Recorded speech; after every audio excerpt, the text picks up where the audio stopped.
전병헌 의원입니다. 저는 어린 시절 남북이 전쟁 날까봐 늘 두려웠습니다. 또 세계대전도 날까봐 늘 걱정됐었습니다.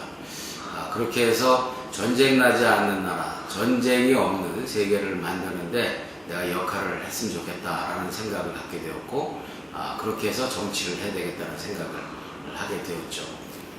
그것이 초등학교 5학년 때였습니다. 5학년 때 이후로는 한 번도 정치라는 꿈에서 다른 것을 생각해 본 일이 없이 쭉 그 꿈을 향해서 걸어왔습니다. 대학교 2학년 때 아버지가 돌아가셨습니다. 청년 가장이 되었죠.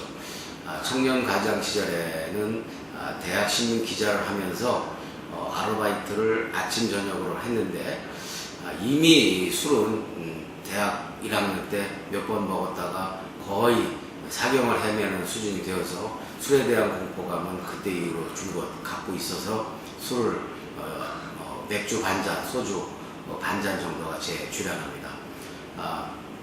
그 당시에 담배를 핀 날이면 아르바이트를 제대로 할 수 없을 정도로 피곤해 지치고 잠들어 버리고, 이런 과정 속에서 결국은 담배도 피지 않게 됐습니다. 그래서 많은 사람들이 제가 술, 담배를 못한다고 한다면 깜짝 놀라는데, 술, 담배를 아직까지도 못하고 있습니다.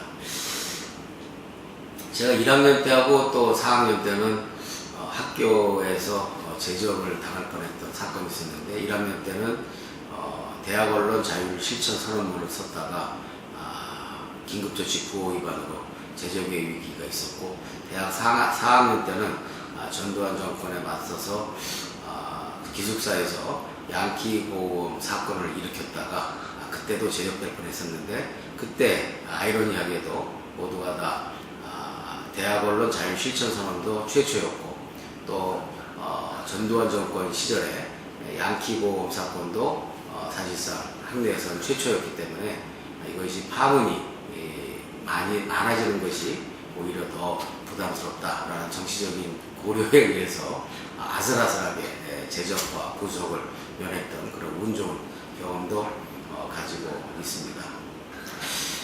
대학을 다니는 동안에 늘 많은 일들을 했는데, 한한민국모의국회도 부활을 하기도 했고, 또 여러 가지 신문, 대학 신문의 개혁도 해서 당시 선배들이 제가 아이디어가 많다고 해서 제갈량이라는 그런 별명을 붙여줬던 그런 기억도 있습니다. 제가 일 욕심이 많은 것으로 이렇게 정평이 많이 나 있는 것 같습니다. 그렇게 해서 17대, 18대 국회의원 시절에 저희 방이 299명의 의원실 방에서 가장 업무가 많았던 그런 그 방이라는 그런 소문이 내외 많이 나 있었던 것 같고요. 특히 19대 국회에서도 열심히 하는 것도 좋지만 이제 좀 여러 가지 많은 것들을 좀 살피고 해야 되겠다 해서 일을 줄이려고 했는데, 일을 줄이려는 과정 속에서 이렇게 원내대표가 되다 보니까 현재 민주당이 처한 그런 상황에서 원내대표라는 직책이 일을 줄일 수 없는 상황이고, 오히려 더 일을 많이 해야만 그런 자리여서 제가 일을 많이 해야 하는 것은 숙명적인 것이 아닌가 이런 생각을 갖고 있고, 또 특히 우리 보좌진들한테 한편으로는 미안하면서도 어쩔 수 없다, 다 팔자다 이렇게 이야기를 하고 있는 입장입니다. 제가 갖고 있는 유일한 취미는 두 개입니다. 뒹굴뒹굴과 영화 감상입니다. 특히 이제 제가 한 20여 년 가까이 우리 저희 어머님까지 포함해서 아이들 모두 전 가족이 토요일 날 밤에는 늘 영화관에 가서 영화를 전 가족이 함께 보는 것이 저희 유일한 취미이고요. 저희 어머니는 지금 올해로 83세인데 최근까지도 어머니까지 포함해서 늘 영화관을 자주 다니고 있습니다. 그러다 보니까 저희 어머니는 브루스 윌리스 팬이 되셨습니다. 왜냐하면 블록버스터 영화를 좋아하시거든요. 또 한국 영화는 저희 가족들이 개봉 당일날 본 한국 영화는 예외 없이 대박을 터뜨리고 있는 그런 징크스도 저희 가족들이 내부적으로 만들어 놓고 있습니다.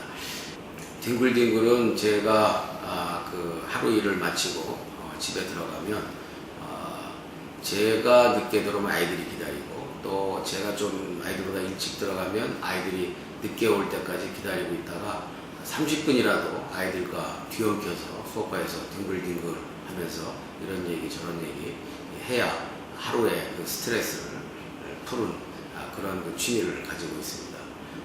요즘에는 너무 고단하고 피곤해서 가끔 걸을 때도 있습니다만 그래도 거의 예외 없이 하루하루 매일 밤마다 아이들하고 뒹굴뒹굴하는 시간을 갖고 있는 것이 제가 유일하게 스트레스를 푸는 방식입니다. 60년 전통의 민주당이 역사적으로 최대 위기라고 하고 있습니다. 위기를 극복하기 위해서는 127명 의원들의 역량 발휘가 가장 중요합니다.